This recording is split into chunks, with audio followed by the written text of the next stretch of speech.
देखिए, ये stakes high इसलिए हैं क्योंकि 2024 के जो नतीजे थे और उसमें जो सामने आया कि योगी आदित्यनाथ की जमीन उतनी मजबूत नहीं है जितना लोग मान के चल रहे थे, और जिसकी वजह से केंद्र में जो सरकार बनी वो पिछली बार के मुकाबले कमजोर सरकार बनी। उत्तर प्रदेश में देखा जाए तो भारतीय जनता पार्टी को बड़ा झटका दिया, और योगी आदित्यनाथ के लिए ये झटका बहुत बड़ा था। और ये उपचुनाव इसीलिए इम्पोर्टेंट और बहुत ही क्रूशियल हो गया सभी के लिए कि क्या ये 24 का जो रिजल्ट था, 24 में जिस तरह से एक दिखाई दे रहा था कि समाजवादी पार्टी का कांग्रेस के साथ गठबंधन के बाद एक जनाधार जिस तरह से एक मजबूती से लोग उसके साथ जुड़ रहे हैं, उसको आगे बढ़ाने की कोशिश कर रहे हैं, तो अब ये एक ग्राउंड टेस्ट की तरह बन गया है ये चुनाव, उपचुनाव, कि योगी आदित्यनाथ का सियासी बैरोमीटर कहाँ पे है, कहाँ पे वो खड़े हैं आज की तारीख में, और उससे आकलन किया जाएगा कि 27 में वो कितना टफ फाइट दे पाएंगे विपक्षी दलों को, या उनकी क्या स्थिति रहेगी। दूसरी तरफ विपक्ष को भी लोग इसलिए आंक रहे हैं कि क्या जो 24 में इन्होंने जो करिश्मा क्रिएट किया वो करिश्मा जारी रह सकता है, जारी रहेगा कि नहीं रहेगा। तो उस नजरिए से उत्तर प्रदेश के ये जो 9 विधानसभा सीटों के चुनाव है, उस नजरिए से इसका आकलन हो रहा है, और इसीलिए हम लोग देख रहे हैं कि ये चुनावों में जो तल्खी दिखाई दे रही है, जो जिस तरह के बयानबाजी योगी आदित्यनाथ कर रहे हैं, हालांकि अगर ऐसा नहीं होता तो भी कमोबेश उनका अपना एक जो लाइन है उसी लाइन पर वो भाषणबाजी करते वही करते। अभी तक तो उन्होंने ही कमान संभाल रखी है, और जिस तरह से तीखे बयान दे रहा है, जैसा लग रहा है कि उत्तर प्रदेश में एकदम से आम चुनाव है और वो अखिलेश यादव से फाइट करने के लिए, समाजवादी से पार्टी से फाइट करने के लिए उसको फिर 17 के पहले वाली दिखाते हैं। तल्खी वाले बयान की कोई बानगी हम सुना सकते हैं लोगों को? जी बिल्कुल बिल्कुल। देखिए, मैं आपको दिखाता हूं कि ये इस तरह की बयानबाजी हो रही है। राजनीतिक दल ऐसा भी है जिसने इसका विरोध किया, और वह और कोई नहीं, वह समाजवादी पार्टी है जो इस चुनाव में आपके सामने खड़ी है। कि मन की कुटिलता ही वचन की कटुता बनती है, मन की कुटिलता ही वचन की कटुता बनती है। जिन्होंने खुद के ऊपर सच्चे मुकदमे हटवाए हों और दूसरों के ऊपर झूठे मुकदमे लगवाए हों, वो जितना कम बोलेंगे उतना ही उनकी सच्चाई छुपी रहेगी। एक समय था जब नारा गूंजता था, जिस घाटी में सपा का झंडा समझो होगा कोई क्रूर गुंडा, यही तो नारा लगता था।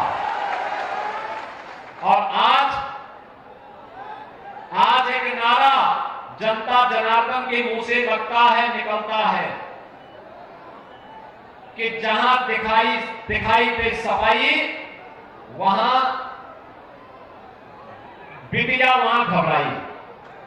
जिनके राज में साधु संतों तक से पक्षपात किया जा रहा हो, संत समाज के बीच झगड़े करवाए जा रहे हैं, जो अपने से बड़ा किसी और को नहीं समझते हैं, वो कैसे योगी हैं। संतों में भी झगड़ा कराने का काम अगर कोई कर रहा है तो सरकार के लोग मिलकर के करवा रहे हैं। हमारे यहाँ कहा जाता है कि जो जितना बड़ा संत होता है, ये हमारी परंपरा रही है जो हम लोगों ने सीखी और समझी है और जानी है, कि हमारे यहाँ कहा जाता है कि जो जितना बड़ा संत होता है वो उतना ही कम बोलता है, और जब बोलता भी है तो जन कल्याण के लिए, इसलिए उसके वचन प्रवचन कहलाते हैं। यहां तो सब उल्टा ही है, इनकी योग्यता की परीक्षा करवानी पड़ेगी, क्योंकि जिस तरह की भाषा इस्तेमाल हो रही है उससे कहीं ना कहीं लग रहा है कि उनकी योग्यता के बारे में भी हमें और आपको जानना चाहिए। और व्यक्ति वस्त्र से नहीं वचन से योगी होता है। यानी समाजवादी पार्टी जन आस्था के साथ खिलवाड़ करने वाली party, Samajwadi party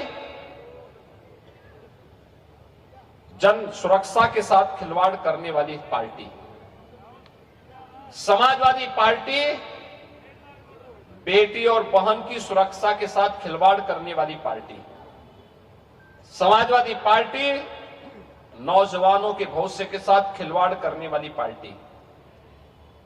Samajwadi party का मतलब व्यापारियों की सुरक्षा में सेंध लगाने वाली पार्टी, अन्नदाता किसानों के खुशहाली पे ग्रहण लगाने वाली पार्टी। जो पार्टी विकास विरोधी हो, युवा विरोधी हो, महिला विरोधी हो, व्यापारी विरोधी हो, जन आस्था का सम्मान न कर सकती हो, क्या उस पार्टी को चुनाव जीत करके जाना चाहिए? क्या जाना चाहिए? क्या गाजियाबाद वासियों में आप इसे पूछना चाहता हूं। तो फिर छाती ठोक करके कैसे ये लोग चोरी और सीना चोरी करने का प्रयास करते हैं? यही प्रश्न करने के लिए मैं आज आपके पास आया हूं, आपसे कहने के लिए।